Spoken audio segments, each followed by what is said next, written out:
안녕하십니까. 반갑습니다. 제마입니다. 어, 요즘에는 뭐 우리가 시국도 이렇고 사건 사고도 많고 하니까요.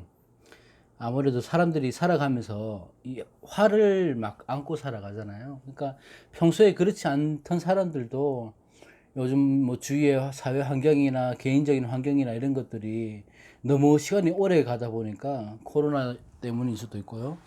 그러니까 막 화가 많아서 이제 길 가다가도 보면 뭐 예전에도 그랬긴 하지만 뭐 운전하다가도 그렇고 이 화가 나서 싸우는 사람들이 많은 것 같아요. 보복 운전도 이런 것도 많고.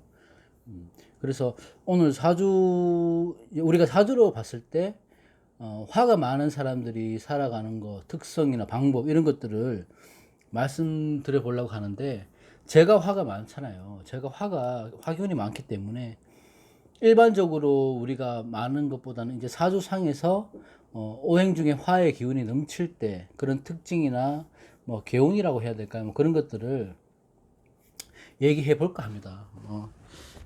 또 이게 뭐 별 내용은 없겠지만 그래도 짧게 한번 해보도록 하겠습니다. 자, 제가 항상 말씀드리지만 우리가 이제 음양 오행 중에서 딱 한 가지 다 필요하지만요. 한 가지를 꼽으라면 저는 수의 기운이 꼭이 센다고 생각을 한다고 말씀을 자주 드리거든요. 그에 반대되는 게 또 화의 기운이죠. 그러니까 수화가 기재로 있냐 아니면 상충이 하냐 이런 것들은 수가 그만큼 좋은 역할을 하면 화도 그만큼의 역할을 한다. 뭐 목도 그렇고 토도 금도 그렇죠. 그렇지만 오늘은 이 주제를 화에 집중을 하고 화를 기준으로 해서 하는 얘기라서요. 오해는 없으시길 바라고. 이 우리가 사주에서 말하는 자연학에서 말하는 화의 기운은 아무래도 대지를 언 땅을 녹여주고 또 식물들에게는 광합성을 하게 해주고 사람들에게는 희망을 상징을 하는 거잖아요. 화의 기운이. 그래서 어찌됐든 화가 있어야지 우리가 만물이 소생을 한다고 이렇게 보는 거예요. 그래서 뭐 수도 그렇지만 화도 그렇고 모든 오행은 마찬가지지만 이 화의 기운은 꼭 필요하다. 필요 없는 오행은 없겠지만요. 화도 때로는 화의 특성은 뭐냐면 열정적이죠. 그러니까 열정적인데 좋은 말로 표현을 하면 열정적인 건데 이게 너무 과하다 보니까 문제가 되고 다툼이 되고 분란이 되고 그러니까 모든 일의 시초는 화에서 시작되는 거예요. 제가 말하는 화는 오행의 화도 될 수 있는 거고 우리 안에 잠재되어 있는 화도 마찬가지거든요. 일단 화기가 많다 이렇게 이제 사주상에서 그렇게 얘기를 하면 자기 분의 못 이기죠. 그죠? 욱하는 성격이 있죠. 좀 다혈질적이죠. 아무래도 감정 기복이 심하겠죠. 그래서 어쨌든 화가 많으신 분들은 행동이 먼저 앞섭니다. 이성보다 행동이 먼저 앞서기 때문에 나중에 일을 그르치고 나중에 후회할 일들을 많이 만들곤 해요. 화를 많은 사람들은. 이거는 저를 봐도 마찬가지고요. 저도 그렇게 계속 살아왔었고 화기가 너무 태왕하니까. 그래서 여기서 요건은 뭐냐면 우리가 화를 다스릴 줄 알아야 되죠. 내가 화에 묻히는 것보다는 화에 내가 분소되는 것보다는 화를 다스릴 줄 알아야 되는데 이 다스릴 줄 안다는 것은 평정을 찾아야 된다는 거죠. 평정을. 근데 이 평정을 찾는다는 것은 또 하나의 뭐냐면 내가 어떤 일들에 있어서 판단을 하기 위함이죠. 정신을 맑은 정신으로 어떤 일을 계획을 하든지 어떤 사람을 보든지 어떤 일을 추진을 하든지 간에 맑은 정신으로 그런 상황을 바라볼 수 있는 그런 현명함을 갖기 위해서는 이 화를 다스려야 되는데 이제 그 과정이 힘든 것이고요.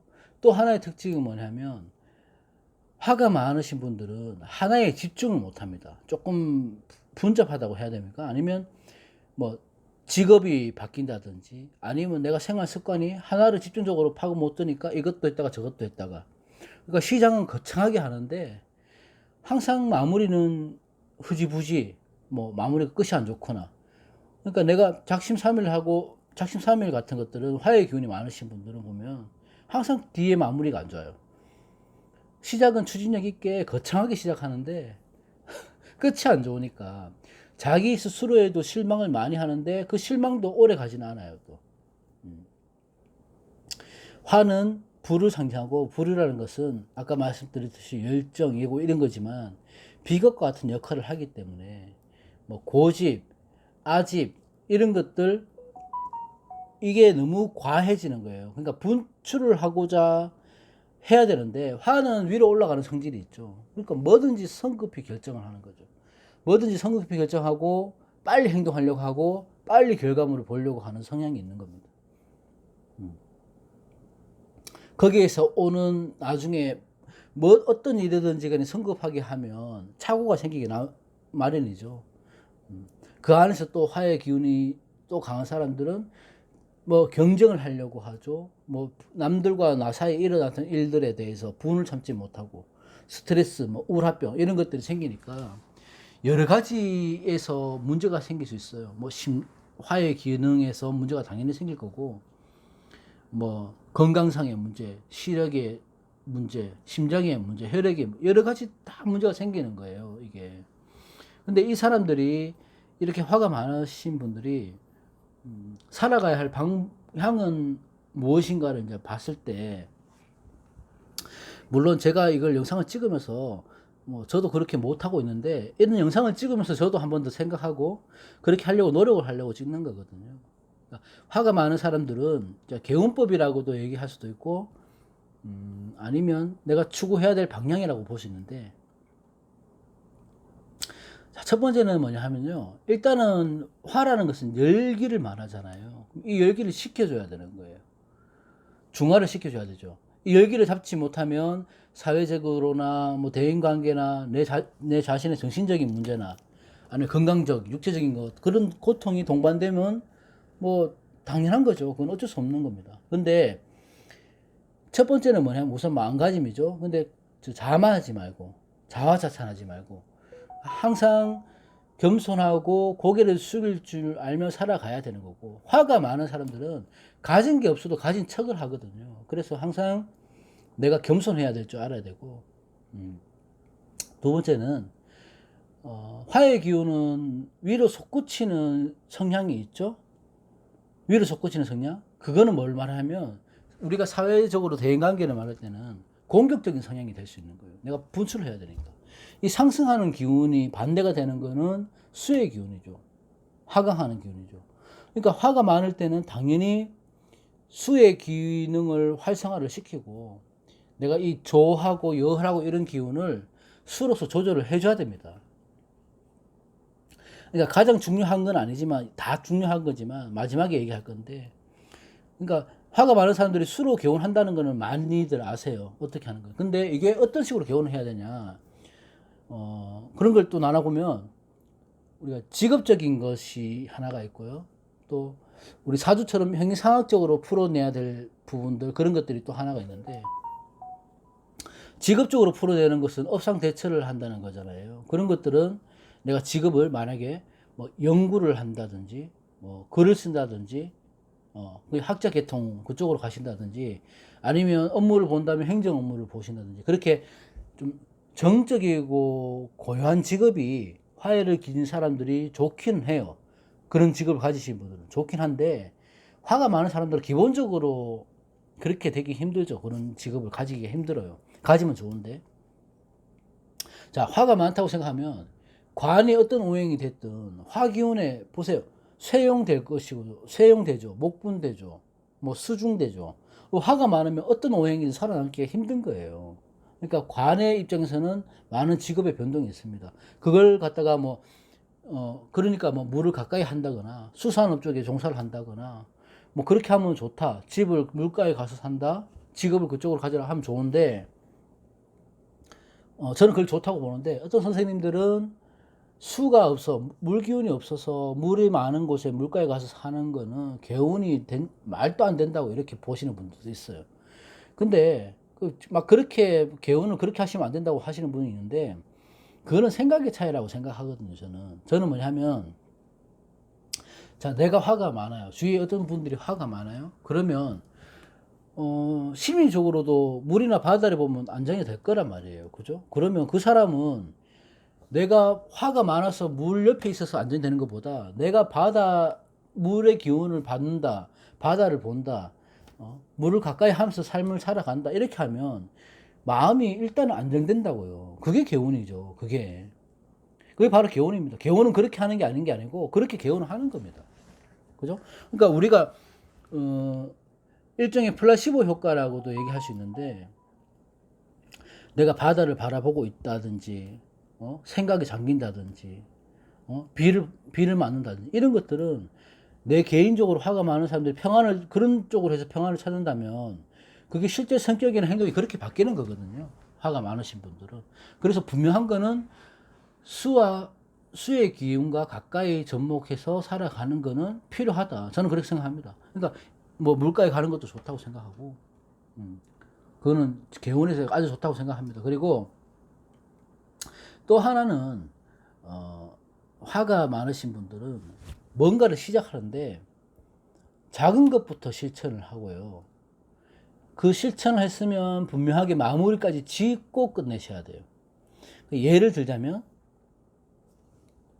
내가 아침 7시에 일어나는데 내일부터는 6시에 일어나서 한 2, 30분 동안 좀 시간적 여유를 가져봐야 되겠다, 이렇게 생각하면, 그러니까 지킬 수 있는 아주 간단한 것부터 시작을 해서, 그게 한 달이든 두 달이든 내가 목표를 정해놨으면 그까지 꼭 그 목표를 달성을 하고 그만을 두든지 해야 되는 거고, 내가 뭐 화의 기운을 많으니까 일기를 좀 써야 되겠다 하면 일주일에 한 3번의 일기를 꼭 써야 되겠다, 이렇게 마음을 가지고 뭐 일기를 쓰든지 글을 쓰든지, 그러니까 내가 지킬 수 있는 작은 것부터 시작을 해서 마무리 지을 수 있는 것까지 하려고 노력하는 연습이 필요합니다. 그러니까 하나에 집중하는 연습을 해야 되는 거예요. 이것저것 하라는 얘기가 아니고 한 가지에 집중해서 끝을 보라는, 그런 연습을 계속 해야 돼요. 그러니까 어릴 때부터 만약에 자녀들이 화의 기운이 많다 이렇게 하신다면, 한 가지를 하기 싫더라도 끝까지 하셔야 돼요. 뭐 태권도 학원을 보내면 몇 달 다니다 그만두고, 미술학원 보내면 몇 달 다니다 그만두고, 그러지 말고 좀 한 가지 약속을 지킬 수 있는 걸 약속을 하셔서 끝을 보고 그만둘 수 있게, 뭐 몇 단까지, 1단까지만 하고 그만두자라든지, 그런 식으로 해서 화의 기운을 개운한 방법이 있고, 마지막으로 이게 저는 제일 중요하다고 생각하는데, 적천수에 보면요, 화치 승용 수탄기호라는 얘기가 있거든요. 그 말이 이런 말이에요. 불이치왕하면 용을 타고, 수기가 넘쳐나면 범을 타라, 뭐 이런 뜻인데, 지금 여기 말하는 건 화치 승용을 얘기하는 거예요. 그러니까 이 화가 많으면 용을 타라는 말은 진토를 보라는 얘기거든요. 화가 많은 사람들은. 진토는, 용의 집은 호수고 물이고요. 이 진토는 수의 고장이기 때문에 화의 기운을 빼주는 역할을 하죠. 오행상으로도 화생토를 하니까. 그러니까 진토를 써야 된다. 용을 타라는 말이 진토를 써야 된다는 얘기예요. 그러면 이 수의 기운이 머금고 있는 진토가 화생토로 해서 설교도 시켜줄 수 있고, 많은 수의 기운으로도 이 화의 기운을 조절을 해줄 수 있다. 균형을 시켜줄 수 있다. 이렇게 보기 때문에 이 조절해 줄 수 있는 진토의 기운을 어떻게 쓰느냐, 이렇게 보면, 우리가 옛날에 이렇게 얘기잖아요. 황토팩하고 진흙팩하고 이렇게 하잖아요. 그게 진토거든. 그러니까 화의 기운을, 열이 많은 걸 식혀주는 게 황토라, 이렇게 얘기를 하잖아요. 옛날부터. 그게 그런 데서 나온 거고, 진토는 진흙이죠. 진흙이고 논이고 밭입니다. 진토의 기운은. 그러면 내가 힘들겠지만 아무래도 화기가 많은 사람들은 논두렁이나 밭두렁이나 아니면 이렇게 진흙이 있는 곳, 흙이 많은 곳을 많이 밟으셔야 돼요. 많이 걸으셔야 돼요. 그리고 그 시간을 투자를 하면서 내가 이 몸이 많은 열기를 땅 밑으로 빼주는 겁니다. 이 진토 속으로 빼주는 거예요. 그게 가장 중요하다고 생각하거든요. 그래서 화가 많은 사람들은 뭐 다른 것들도 여러 가지 있겠지만, 앞에 말했던 게 우선적으로 제일 중요한 거는, 제가 개인적으로 생각하는 거는 진흙을 바른 거예요. 황토를 바른 거. 그래서 맨발로 다니시는 것도 좋고, 아니면 근데 요즘에는 그런 게 없다고 하는데, 여러분들 보시면 생각보다 논이나 밭이나 이렇게 흙을 밟고 걸을 수 있는 데가 많아요. 그리고 낮은 뒷산도 옛날에는 좀 그랬는지 모르겠지만 요즘에는요, 맨발로 걸어 다니시는 분들 많거든요. 하여튼 그렇게 조금이라도 해보시면 내 안에 많아서 넘쳐나서 문제가 되는 화해의 기운을 조절해 줄 수 있으니까 건강도 찾을 수 있고 사회생활 면에서도 사람들과의 관계도 좋아질 수 있으니까 그렇게 한번 해보시기 바랍니다.